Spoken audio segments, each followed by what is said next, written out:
Hello everyone, this is Rizwan and welcome to my YouTube channel ICE Physics Academy। तो students आज हम start करने जा रहे हैं कक्षा 11th का चैप्टर नंबर 2। यदि आप हमारे चैनल पर नए हो तो चैनल को लाइक शेयर और सब्सक्राइब करना ना भूलें। तो स्टार्ट करते हैं कक्षा 11th का चैप्टर नंबर 2 जिसका नाम है आपका मात्रक और मापन। इसका सबसे पहला टॉपिक आता है आपका भौतिक राशि, फिजिकल क्वांटिटी। क्या होती हैं? वे राशि जिनका मापन किया जा सकता हो उन्हें कहते हैं भौतिक राशि। ठीक है, उदाहरण के तौर पर आपकी लंबाई है, समय है, द्रव्यमान है, ताप है आदि। ये सब क्या है? आपकी भौतिक राशियाँ हैं। इनका हम मापन आसानी से कर सकते हैं। ठीक है, जैसे कि यदि हमें लंबाई नापनी होती है तो हम कहाँ का इस्तेमाल कर सकते हैं? फीटी का इस्तेमाल कर सकते हैं। हम फीटी से लंबाई को आसानी से नाप सकते हैं। तो लंबाई कैसी राशि है? आपकी भौतिक राशि है। लंबाई का हम मापन कर सकते हैं। समय है, समय को भी आप नाप सकते हो किसकी सहायता से? घड़ी की सहायता से। ठीक है, इसके बाद है आपका द्रव्यमान, मास यानी कि इसका मान आप निकाल सकते हो तराजू की सहायता से। ठीक है, इसके बाद है आपका ताप यानी कि टेम्परेचर। टेम्परेचर भी आप नाप सकते हो थर्मामीटर की सहायता से। ठीक है, जैसे डॉक्टर इस्तेमाल करते हैं बुखार वगैरह चेक करने के लिए थर्मामीटर, तो उससे क्या पता करते हैं वे? ताप पता करते हैं कि शरीर का टेम्परेचर यानी कि ताप है क्या। तो ताप भी क्या है? आपके एक भौतिक राशि है, फिजिकल क्वांटिटी। इसका मापन हम कर सकते हैं। ठीक है, नेक्स्ट आता है आपका भौतिक राशियों का वर्गीकरण। तो ये आपको बहुत अच्छे से याद करना है। भौतिक राशियों को आखिर हमने कैसे अलग अलग किया है? भौतिक राशियों का वर्गीकरण किस प्रकार कर सकते हो आप? तो भौतिक राशियों को दो प्रकार से बांटा गया है। एक तो बांटा गया है मात्रक और मापन के आधार पर, और दूसरा बांटा गया है दिशा और परिमाण के आधार पर। मात्रक और मापन के आधार पर इन्हें तीन प्रकार से बांटा है। पहली है आपकी मूल राशि, सेकंड आप पढ़ोगे व्युत्पन्न राशि, और तीसरी है आपकी पूरक राशि।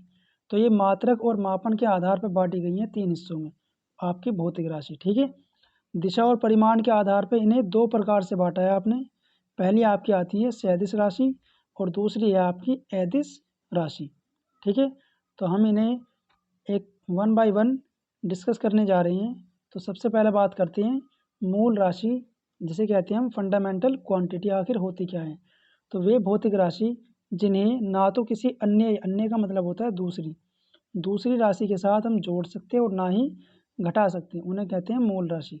ठीक है, कितनी है ये? 7 होती हैं, याद रखना। लंबाई, समय, द्रव्यमान, ताप, विद्युत धारा, ज्योति तीव्रता और पदार्थ की मात्रा। ये 7 है आपकी मूल राशि जिन्हें आप किसी दूसरी राशि के साथ ना तो जोड़ सकते और ना ही घटा सकते। ठीक है, नेक्स्ट आगे चलते हैं। इसके बाद है आपका मूल मात्रक। मूल मात्रक क्या होते हैं? वे मात्रक जो मूल राशियों के मापन के लिए प्रयोग में लाए जाते हैं, यानी कि जिनकी सहायता से हम क्या करते हैं? मूल राशियों को नापते हैं, उन्हें कहते हैं हम क्या? मूल मात्रक। ठीक है, जैसे कि लंबाई एक मूल राशि है, तो इसे हम नापते हैं मीटर में। कहाँ में नापते हैं? मीटर में। तो मीटर जो है इसका क्या है? मूल मात्रक है। समय भी कैसी थी? आपकी मूल राशि थी, तो इसे आप नापते हो सेकंड में, तो सेकंड जो है वो क्या है? एक मूल मात्रक है। ठीक है, द्रव्यमान भी एक मूल राशि थी और इसे नापते हैं हम किलोग्राम में, तो किलोग्राम भी क्या है आपकी? एक किलोग्राम आपका एक मूल मात्रक है। ठीक है, नेक्स्ट आता है आपका व्युत्पन्न राशि जो थी। व्युत्पन्न राशि क्या होती है? मूल राशियों को छोड़कर, ये जो 7 आपने अभी अभी पढ़ी हैं, इन्हें छोड़कर और सभी राशियों को क्या कहते हैं हम? व्युत्पन्न राशि कहते हैं। ठीक है, आप इसकी डेफिनेशन ऐसे भी बता सकते हो कि वे भौतिक राशि जिन्हें मूल राशियों की सहायता से प्राप्त किया जाता है उन्हें कहते हैं हम क्या? व्युत्पन्न राशि। व्युत्पन्न राशि वे होती हैं जिन्हें हम किसकी सहायता से बनाते हैं? मूल राशियों की सहायता से प्राप्त करते हैं, उन्हें कहते हैं हम व्युत्पन्न राशि। जैसे कि चाल है, बल है, ये जो राशि हैं इन्हें हमने बनाया है किसकी सहायता से? मूल राशियों की सहायता से। ठीक है, तो ये क्या है? आपकी व्युत्पन्न राशि है। इसके बाद आती हैं आपके व्युत्पन्न मात्रक क्या होते हैं, यानी कि व्युत्पन्न राशियों को नापने के लिए जिन यंत्रों का हम इस्तेमाल करते हैं, प्रयोग करते हैं, उन्हें कहते हैं व्युत्पन्न मात्रक। कौन से हैं वे? वे मात्रक जिनका परीक्षण मूल मात्रकों की सहायता से किया जाता है, यानी कि जिनका हम प्रयोग किसकी सहायता से करते हैं? मूल मात्रकों की सहायता से करते हैं, उन्हें कहते हैं व्युत्पन्न मात्रक। कौन कौन से हैं? उनके उदाहरण हैं आपके, जैसे कि वेग। वेग को नापने के लिए आप इस्तेमाल करोगे मीटर पर सेकंड स्क्वायर। तो मीटर और सेकंड ये दोनों क्या थे, मूल मात्रक थे। तो इनके सहायता से आपने वेग या चाल का मात्रक बनाया है। ठीक है। क्षेत्रफल है, ये क्षेत्रफल क्या था आपका, व्युत्पन्न राशि थी। कैसी राशि थी, व्युत्पन्न। तो इसका जो मात्रक है ये मीटर स्क्वायर, ये किसके हेल्प से बना है, मीटर की हेल्प से बनाया है। कि मीटर जो था आपका क्या था, ये मूल मात्रक था, तो इसकी हेल्प से बनाया है। मीटर के ऊपर अगर आप 2 पावर चढ़ा देते हो तो ये क्या बन जाता है, फिर व्युत्पन्न मात्रक बन जाता है। ठीक है। इसके बाद नेक्स्ट आता है आपका पूरक राशि। अगला टॉपिक क्या है आपका, पूरक राशि।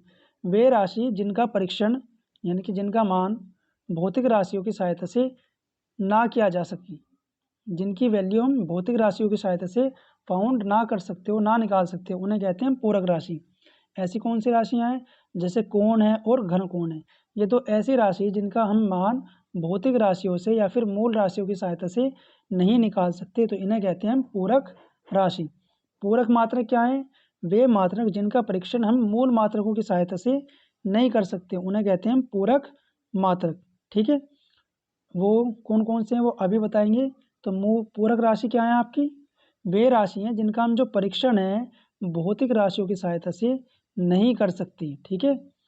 कौन कौन से हैं वो, कोण और घन कोण। ये दो ऐसे मात्रक हैं, ये दो ऐसी राशियां हैं जिनका हम मान भौतिक राशियों की सहायता से नहीं निकाल सकते। नेक्स्ट है इसका आपका पूरक मात्रक। ये जो आपकी पूरक राशियां हैं, इन्हें नापने के लिए जो यंत्र हम इस्तेमाल करते हैं उन्हें कहते हैं हम क्या, पूरक मात्रक। कौन कौन से हैं, रेडियन और स्टेरेडियन। कोण को नापने के लिए इस्तेमाल करते हो आप रेडियन, और घन कोण को नापने के लिए इस्तेमाल करते हैं स्टेरेडियन। ठीक है। नेक्स्ट है आपकी अगली सदिश राशि, जिसे क्या कहते हैं हम, वेक्टर क्वांटिटी। क्या होती हैं, वे भौतिक राशि जिनमें परिमाण के साथ साथ निश्चित दिशा भी होती है, उन्हें कहते हैं हम सदिश राशि। ठीक है।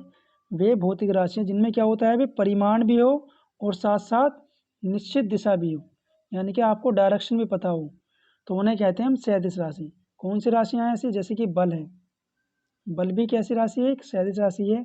इसमें आपको परिमाण भी चाहिएगा और दिशा भी चाहिएगी। ठीक है। विस्थापन है, विस्थापन भी सदिश राशि है, वेग भी है, बलाघूर्ण भी है। ठीक है। ये सब कैसी राशि हैं आपकी, सदिश राशि है। इन सभी में आपको परिमाण भी चाहिए और दिशा भी चाहिए, तो ये आपकी भौतिक ये सदिश राशि है। ठीक है। अगली आपकी एदिश या फिर स्केलर क्वांटिटी क्या होती हैं, वे भौतिक राशि जिनमें केवल परिमाण होता है, दिशा नहीं होती। याद रखना इनमें सिर्फ क्या होगा, आपके पास वैल्यू पता होगी, आपको डायरेक्शन नहीं दी जाएगी, यानी कि सिर्फ आपको परिमाण पता होगा, दिशा नहीं होती इनमें। ठीक है। तो उन्हें कहते हैं एदिश राशि। जैसे कि आपका द्रव्यमान है, इसमें आपका सिर्फ परिमाण पता होगा, आपको दिशा पता नहीं होगी, तो ये कैसी राशि है, द्रव्यमान एदिश राशि है। ठीक है। दूरी है, चाल है, विद्युत धारा है। ये लास्ट वाली जो है विद्युत धारा, इसे अक्सर बच्चे ये सोचते हैं कि शायद इसमें डायरेक्शन है, हमें पता है कि हाँ बोर्ड से बल्ब तक करंट जा रहा है तो इसकी डायरेक्शन पता है, हमें दिशा पता है, पता तो है, लेकिन ये जो विद्युत धारा जो है इसके कुछ नियम है आपके सदिश और एदिश के जोड़ने के, उन नियमों का पालन नहीं करती विद्युत धारा, तो इसलिए कैसी राशि है, ये एदिश राशि है। ठीक है। इसके बाद है आपका अगला टॉपिक मापने की पद्धतियाँ, यानी कि मापने के तरीके। तो मापने के 4 तरीके हैं, जिनमें से आपको सिर्फ 2 अप्लाई करने हैं। पहले का नाम है आपका MKS, दूसरा है आपका CGS और तीसरा है आपका FPS और चौथा होता है SI पद्धति। ठीक है। यहाँ पर M का मतलब क्या है, M का मतलब होता है आपका मीटर, K का मतलब होता है किलोग्राम और S का मतलब है सेकंड। यदि आपको कोई न्यूमेरिकल दिया गया है और उसमें कोई दूरी दी है तो दूरी को आपको नापना है मीटर में, और द्रव्यमान दिया गया है तो उसे नापोगे आप किलोग्राम में, और टाइम दिया है तो उसे लेकर चले हुए आप काय में, सेकंड में, तो वो पद्धति कहलाएगी आपकी MKS। ठीक है। यदि आप न्यूमेरिकल में MKS पद्धति इस्तेमाल नहीं करते तो फिर करोगे आप CGS के अकॉर्डिंग। C का मतलब होता है सेंटीमीटर, G का मतलब होता है ग्राम और S का मतलब होता है सेकंड, यानी कि दूरी को नापोगे सेंटीमीटर में, द्रव्यमान को ग्राम में और समय को सेकंड में। ठीक है। जो FPS पद्धति है ये यहाँ इंडिया में इस्तेमाल नहीं होती, ये इंग्लैंड वगैरह में इस्तेमाल करते हैं। F का मतलब होता है फिट, P का मतलब होता है पाउंड, वहाँ पर जो वजन है यानी कि द्रव्यमान है वो पाउंड वगैरह में नापते हैं। ठीक है, बाहर विदेश में, और टाइम को ये भी सेकंड में ही नापते हैं। तो आपको ये यूज़ नहीं करनी, ये पढ़नी नहीं है आपको, ठीक है, याद रखनी है बस इसका नाम। और लास्ट है आपकी एसआई पद्धति, इंटरनेशनल सिस्टम ऑफ यूनिट। इसका नाम जो है ये एमकेएस का ही दूसरा नाम समझ सकते हो आप। ये एमकेएस की ही दूसरी शाखा है, मतलब दूसरा तरीका है, या एमकेएस का ही दूसरा नाम क्या है आपका एसआई। तो एमकेएस पद्धति कह लो या एसआई पद्धति कह सकते हो आप, दोनों का मतलब एक ही है। न्यूमेरिकल में आपको एक यूज़ करनी है, या तो एमकेएस करोगे पूरी या फिर सीजीएस।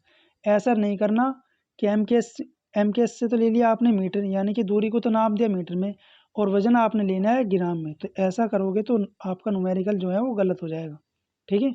यदि आपने दूरी मीटर में ली है तो वजन काय में लोगे, किलोग्राम में, ठीक है। तो ये बात अच्छे से याद रखना, यदि आपने दूरी मीटर में ली है तो वजन काय में लोगे, किलोग्राम में, वहाँ ग्राम में नहीं लेना। तो न्यूमेरिकल में ये चीज़ें गलती नहीं करनी है आपको, ठीक है। मिलते हैं अगली वीडियो में, तब तक के लिए टेक केयर, बाय बाय।